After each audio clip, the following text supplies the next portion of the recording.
Donc moi, je m'appelle Angie Velasquez-Thornton. Je suis américaine d'origine colombienne, mariée à Daniel, qui est ontarienne anglophone.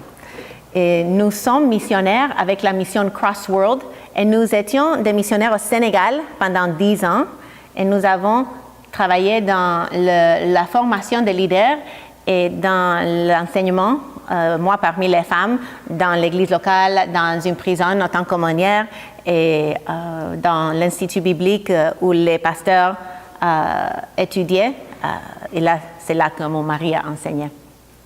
Et après 10 ans au Sénégal, nous sommes venus à Montréal et nous continuons à servir dans l'église locale, dans l'association des églises. Comme ça, on enseigne dans d'autres églises, mais on prie à l'église Emmanuel. Et mon mari travaille avec Sembec et il prêche dans des églises dans l'association et j'enseigne les femmes. Et nous sommes contents d'être avec vous et nous sommes contents que Jackie et Suzy m'aient contacté pour que je puisse venir vous enseigner.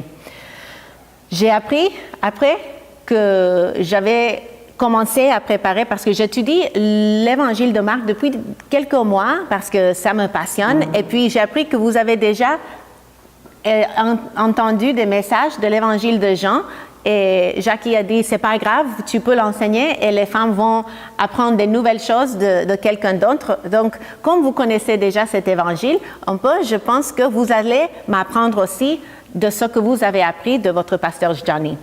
Donc, avant de nous lancer dans l'étude de l'évangile, j'aimerais vous donner quelques pistes pour l'étude des sections narratives de la Bible, parce que c'est quand même un peu différent que les psaumes ou que les épîtres. D'abord, premièrement, quand on lit une section narrative comme l'Évangile ou bien la Pentateuque ou d'autres sections qui racontent un récit, une histoire, c'est important de chercher les personnages clés et les mots-clés, les personnages principaux et les mots-clés.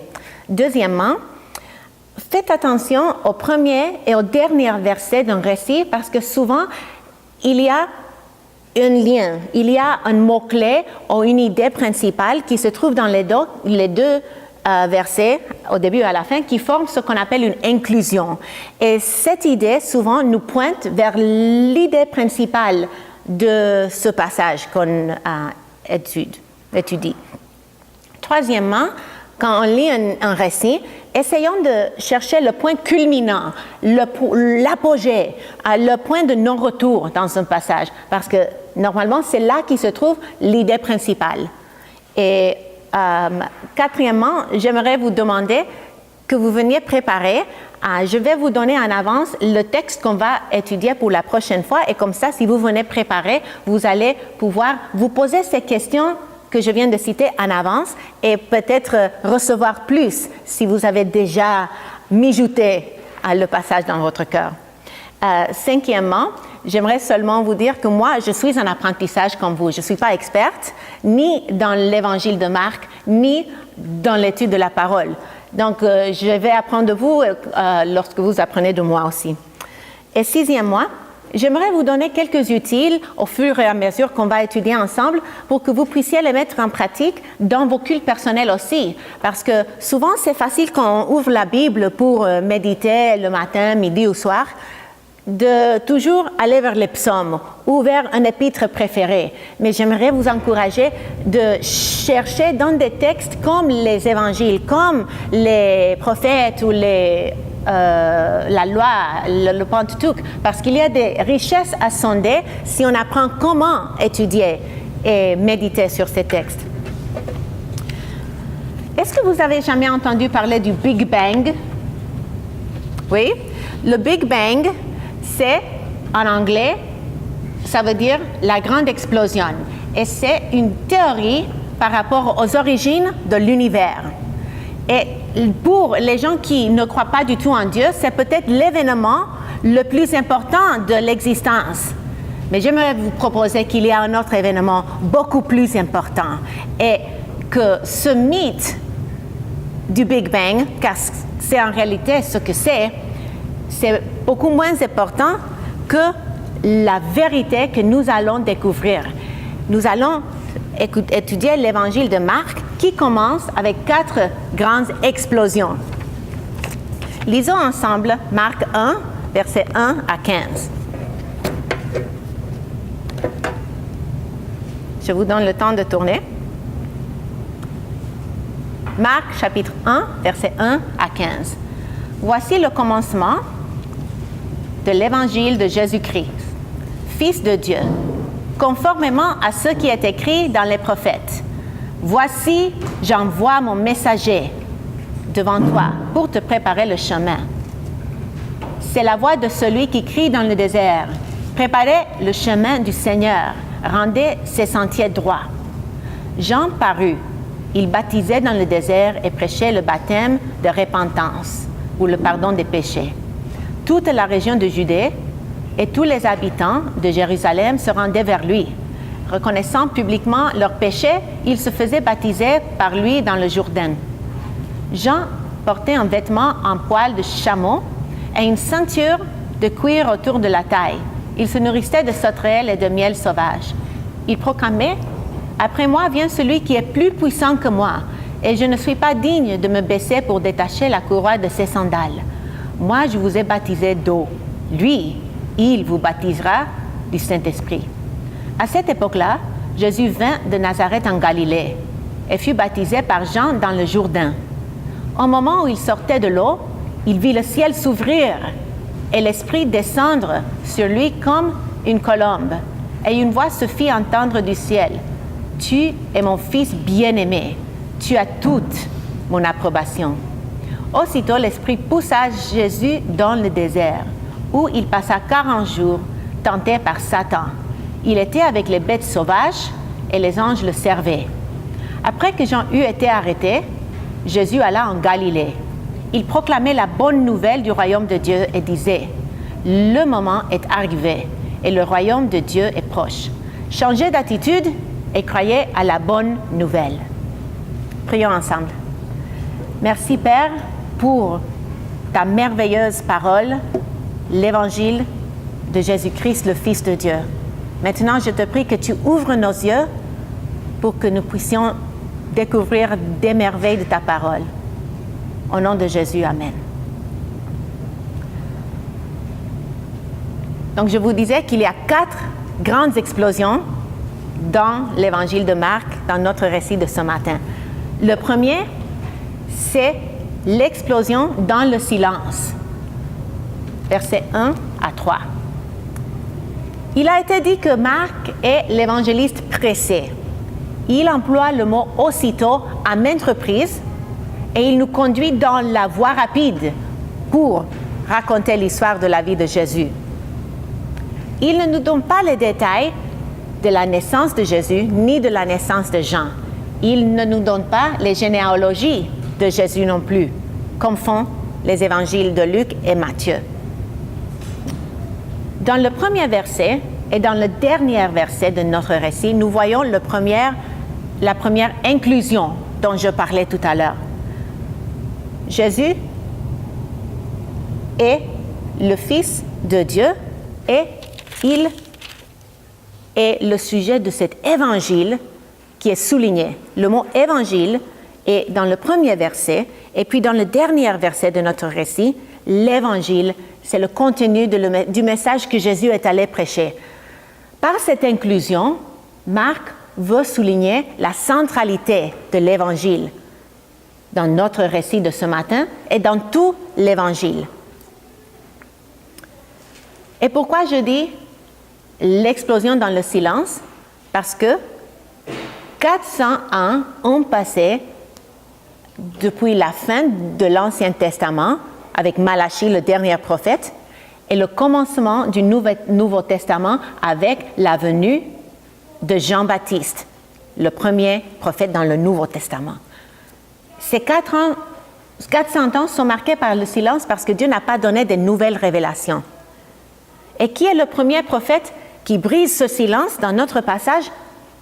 C'est Malachie. Et c'est formidable parce que Marc est le premier évangile à être écrit, selon la majorité des commentateurs. Donc, après 4 ans de silence, depuis Malachie, le dernier prophète, la première prophétie, les premiers mots qui brisent ce silence viennent de Malachie, le dernier prophète. Et il parle d'un messager qui prépare le chemin devant le Seigneur.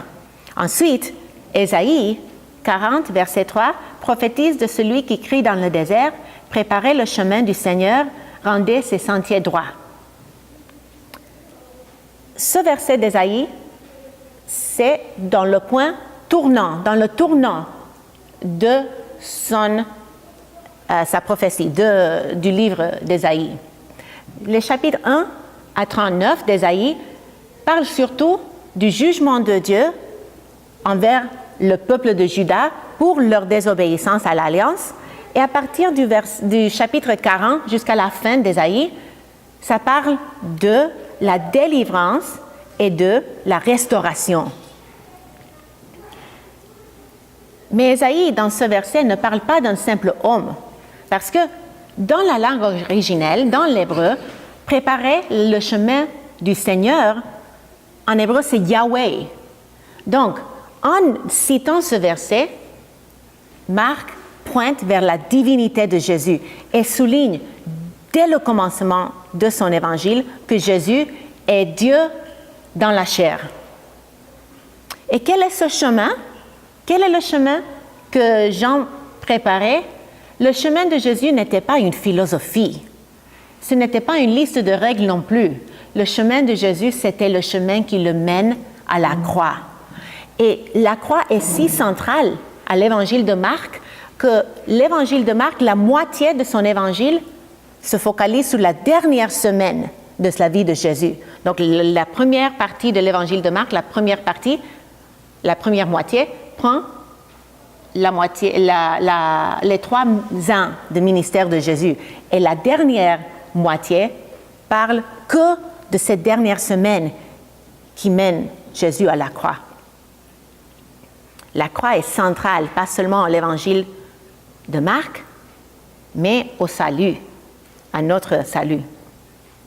Et dès le début, comme je disais, il se focalise sur la divinité de Jésus. Et nous, est-ce que nous devons nous battre pour défendre la divinité de Jésus? Je pense que oui. Athanase, qui est un père de l'Église du IVe siècle, a écrit « Si Jésus est quelque chose de moins que Dieu, il n'a ni le droit ni le pouvoir de pardonner. Si Jésus ne peut pas pardonner nos péchés, nous n'avons aucun espoir. La divinité de Jésus est centrale. L'Évangile est central à notre vie. Est-ce que nous avons mis l'Évangile au centre de nos vies? L'Évangile, souvent les gens pensent que c'est le commencement de la vie chrétienne. C'est pour partager avec ceux qui ne croient pas, pour qu'ils se convertissent et puis c'est fini. Mais l'Évangile n'est pas seulement la porte d'entrée à la vie chrétienne, c'est toute la maison. Nous avons besoin de l'Évangile pour qu'il sature notre vie, pour que nous soyons imprégnés dans l'Évangile chaque jour. Nous avons besoin de prêcher à nos propres cœurs chaque jour, de nous repentir de nos péchés, de confesser nos péchés et de marcher en laissant nos péchés de côté. Nos cœurs s'éloignent si facilement de Dieu. C'est pourquoi nous avons besoin de revenir à l'Évangile chaque jour. Deuxième explosion. L'explosion dans le désert, versets 4 à 8. Ça commence, Jean parut. Pas d'explication de son ascendance, pas de détails. Jean-Baptiste explose sur scène. Luc nous donne l'histoire de sa parenté. Et Luc et Matthieu nous donnent le contenu de son message en détail. Mais Marc se focalise sur 2 choses. D'abord, répentez-vous, il crie. Puis, préparez-vous pour la venue du Messie. C'est simple. Dans le désert, il prêchait dans le désert. Et le désert est une image, c'est un endroit de jugement de Dieu et d'épreuve. Le peuple d'Israël a erré 40 ans dans le désert. Ils avaient vécu une délivrance d'Égypte, de l'esclavage. Ils avaient vu les signes et les miracles de Dieu. Pourtant, dans le désert, ils n'ont pas cru dans leur Dieu. Ils ont échoué, épreuve après épreuve, avec l'eau, avec la manne et avec le veau d'or, n'est-ce pas? Verset 6 continue, Jean portait un vêtement en poil de chameau et une ceinture de cuir autour de la taille. Il se nourrissait de sauterelles et de miel sauvage. Jean-Baptiste ne vient pas seulement dans l'esprit d'Élie spirituellement, mais aussi physiquement, il le ressemblait, car dans l'Ancien Testament, Élie est décrit comme quelqu'un qui porte, il est vêtu de poils et ayant une ceinture autour de cuir. Et quant aux sauterelles, peut-être en Occident, ça peut sembler pas très délicieux de manger de sauterelles, mais dans d'autres cultures, ça se mange. C'est une source de protéines et au Sénégal, je n'ai pas découvert le goût des sauterelles, même si ça se mange dans d'autres pays en Afrique, mais j'ai mangé les termites volantes et en Afrique du Sud, j'ai dégusté les chenilles. C'est pas pire.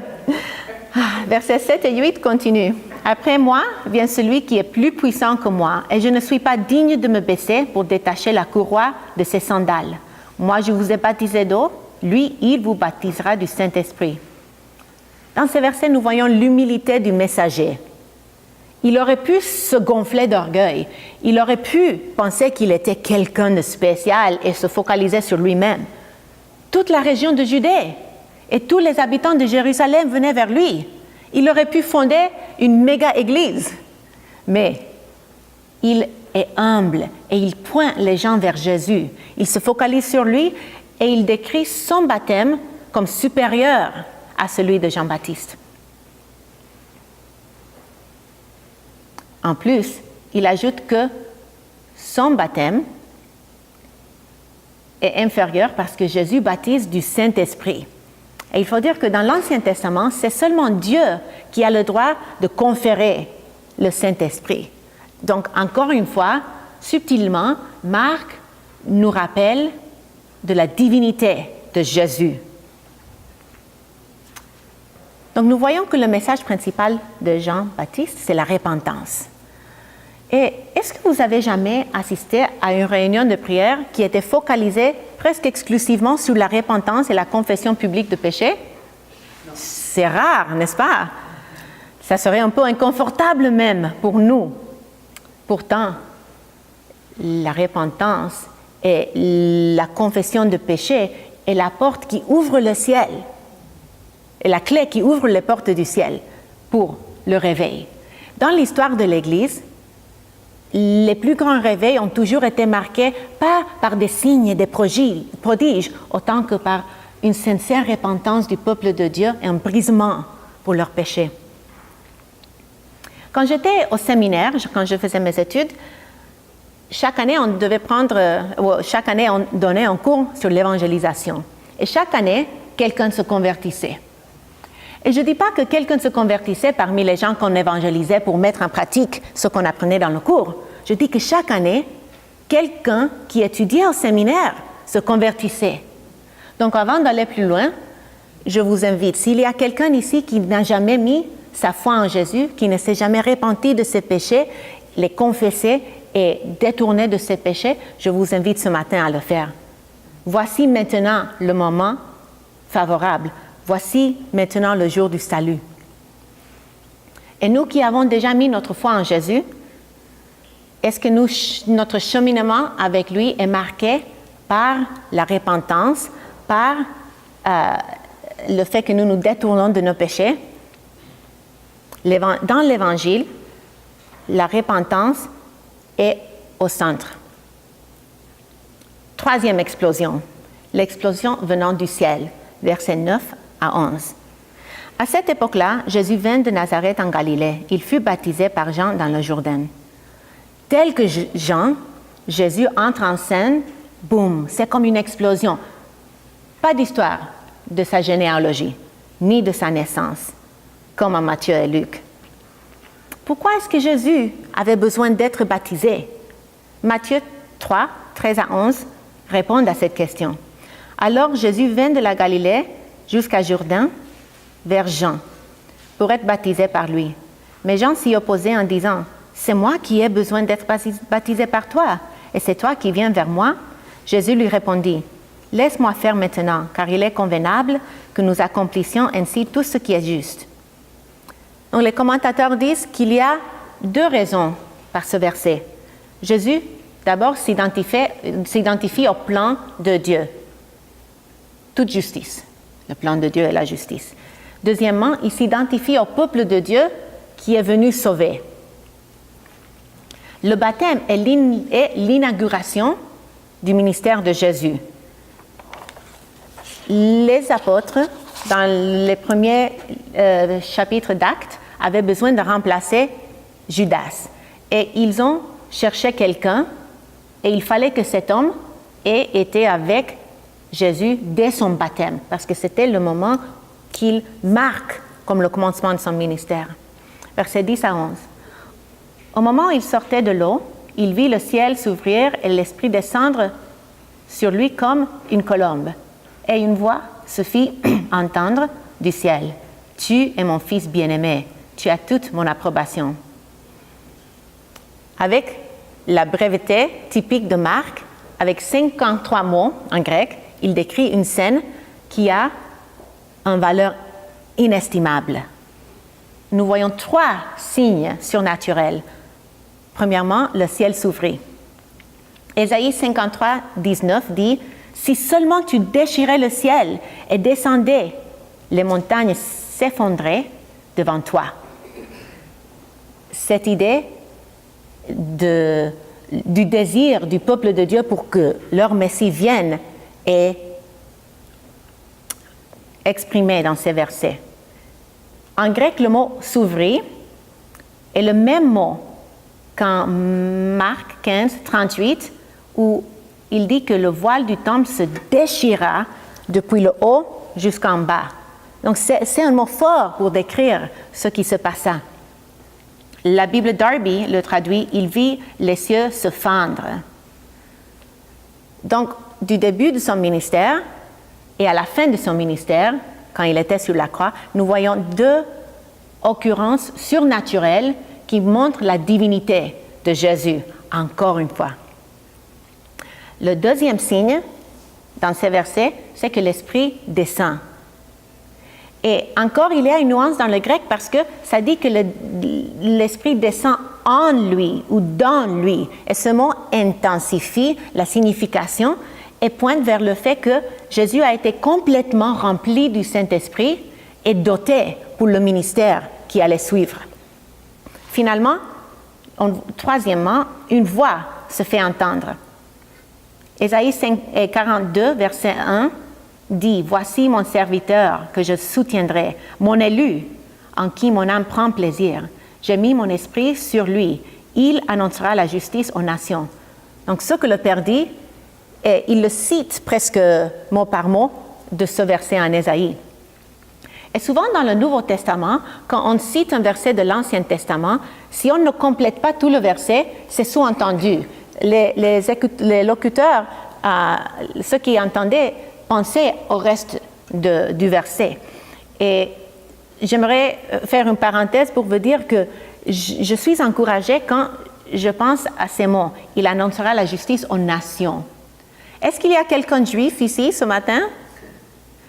Donc, dans ce cas-là, nous sommes toutes les nations.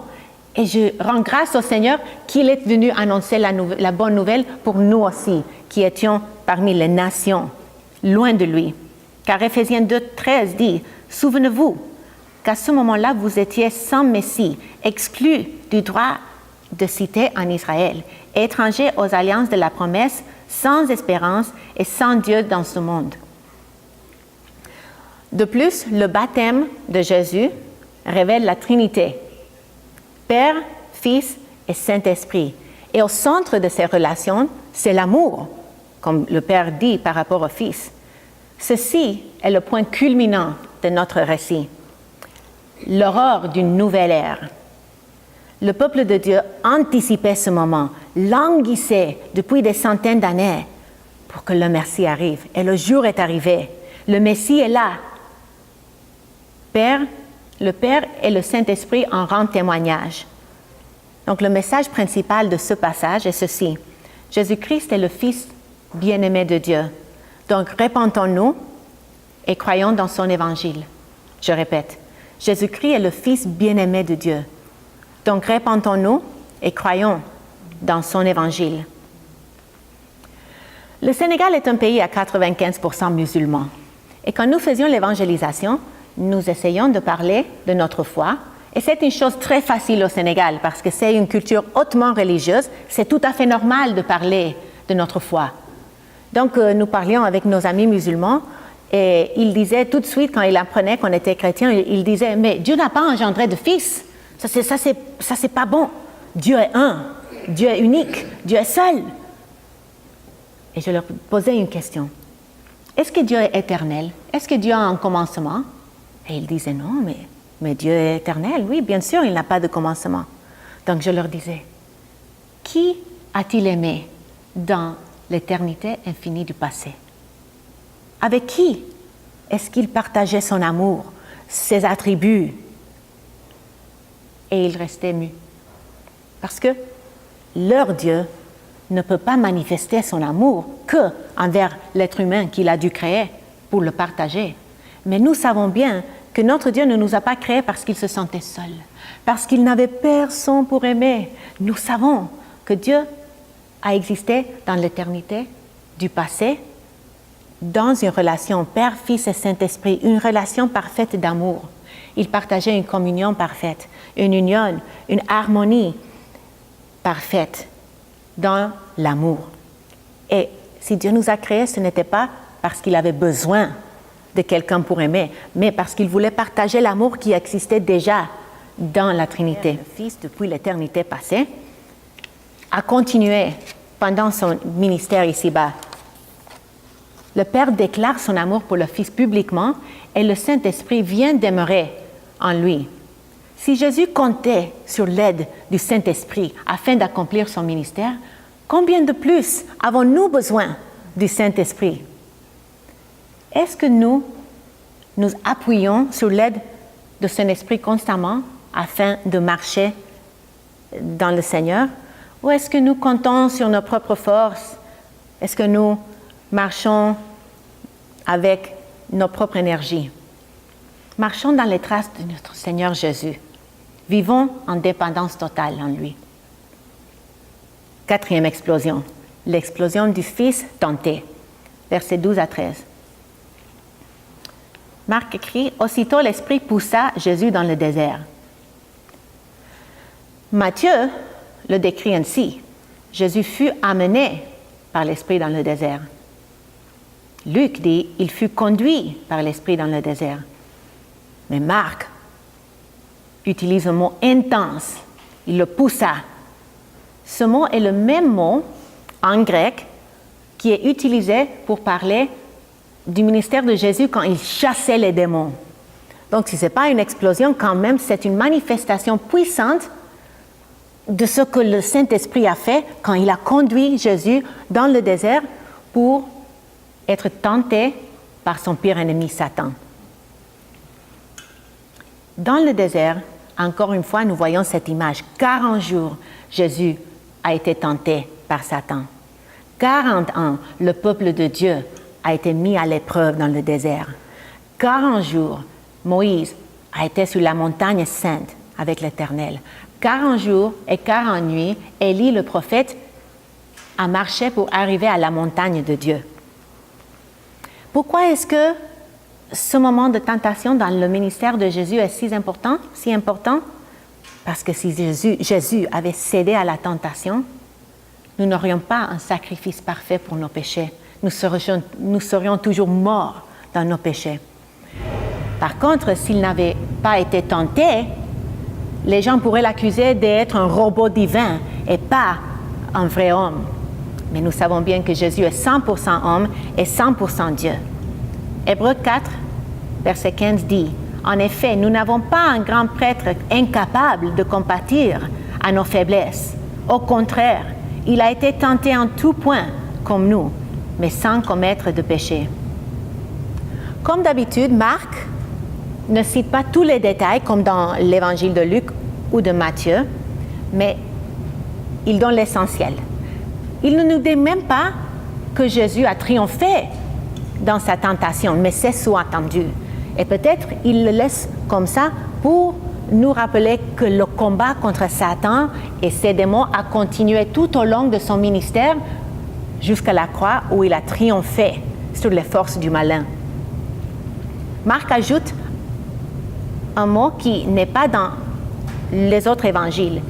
Ça dit, il était avec les bêtes sauvages et les anges le servaient.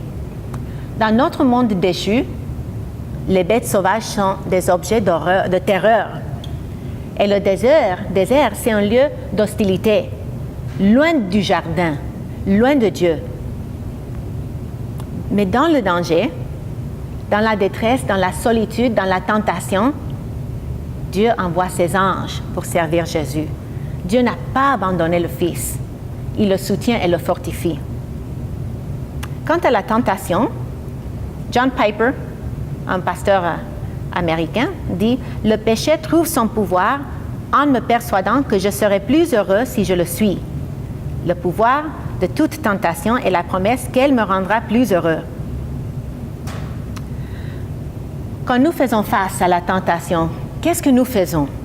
Quand nous nous sentons tentés de nous mettre en colère avec nos enfants qui ne nous écoutent pas, quand nous nous sentons tentés d'être égoïstes, quand quelqu'un demande quelque chose de nous qui exige un sacrifice, quand nous avons envie de tricher au travail ou dire des pieux mensonges, ou bien quand nous avons des désirs malsains pour un meilleur mari, une meilleure voiture, une meilleure maison, un meilleur métabolisme, nous aussi pouvons compter sur l'aide de Dieu. Nous pouvons crier à lui et lui demander « Délivre-nous du mal ». Mais fixons nos yeux pas sur la tentation devant nous, mais sur le Seigneur et sa promesse. Jacques 1,12 dit « Heureux l'homme qui tient bon face à la tentation, car après avoir été fait ses preuves, il recevra la couronne de la vie que le Seigneur a promise à ceux qui l'aiment. » Versets 14 et 15 disent « Après que Jean eut été arrêté, Jean alla en Galilée. Il proclamait la bonne nouvelle du royaume de Dieu et disait « Le moment est arrivé et le royaume de Dieu est proche. Changez d'attitude et croyez à la bonne nouvelle. » Ces deux derniers versets forment comme une épilogue à notre récit. Et ce début explosif de l'évangile de Marc. Nous voyons deux événements, l'arrestation de Jean-Baptiste et le ministère de proclamation du royaume de Jésus en Galilée. C'est important de noter que l'évangile de Marc n'est pas écrit en ordre chronologique, strictement. L'évangile de Jean, par contre, est en ordre chronologique. Et Jean nous dit que Jésus a commencé en Judée et qu'après l'arrestation de Jean, Jésus est allé en Galilée. Marc ne s'arrête pas dans les petits détails, mais donne des grandes lignes. Mais dans la façon d'écrire le ministère de Jésus ici, il nous focalise sur la Galilée. Je vais vous expliquer qu'il y a une autre inclusion dans l'évangile de Marc. Dans ce premier récit, Jésus commence son ministère en Galilée. Dans le dernier récit de l'évangile, en Marc 16, Marie de Magdala, Marie, mère de Jacques, et Salomé se rendent au tombeau pour embaumer Jésus. Comme vous le savez, ils ne le trouvent pas, mais elle rencontre une ange qui dit « Mais allez dire à ses disciples et à Pierre qu'il vous précède en Galilée. C'est là que vous le verrez, comme il vous l'a dit. » Marc 16, verset 7.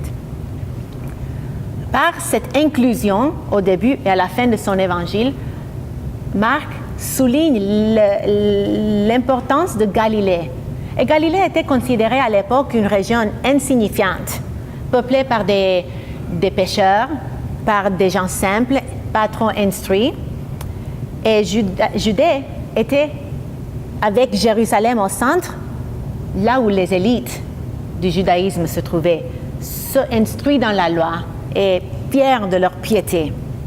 Galilée est la région où le ministère de Jésus a eu le plus de succès. Judée est l'endroit où Jésus a fait face à la plus grande opposition, surtout des leaders religieux, jusqu'à la croix.